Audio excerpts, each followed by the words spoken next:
Guy Burgess.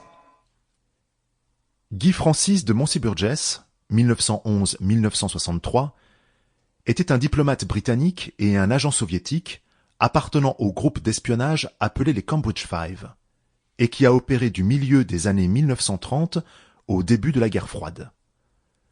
Sa défection en 1951 vers l'Union soviétique avec son compagnon espion Donald Maclean entama sérieusement la coopération entre les services de renseignement anglo-américains et provoqua une perturbation et une démoralisation durable des services diplomatiques britanniques.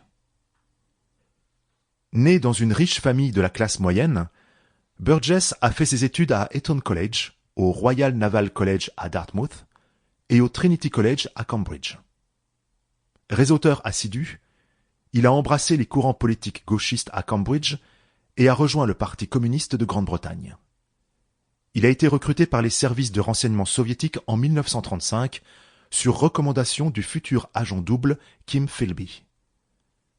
Après avoir quitté Cambridge, Burgess travailla pour la BBC en tant que producteur, interrompu brièvement par une courte période en tant qu'agent de renseignement du MI6, les services secrets extérieurs de la Grande-Bretagne, à plein temps, avant de rejoindre le Foreign Office en 1944.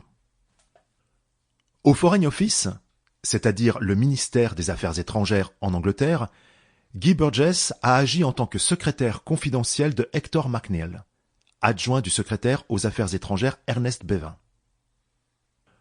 Ce poste donnait à Burgess accès à des informations secrètes sur tous les aspects de la politique étrangère britannique, au cours de la période critique qui a suivi 1945, et on estime qu'il a transmis des milliers de documents à ses contrôleurs soviétiques.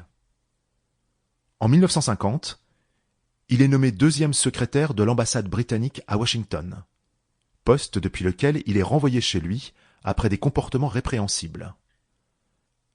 Bien que pas soupçonné à ce stade, Burgess a néanmoins accompagné Maclean lorsque ce dernier, sur le point d'être démasqué, s'est enfui à Moscou en mai 1951.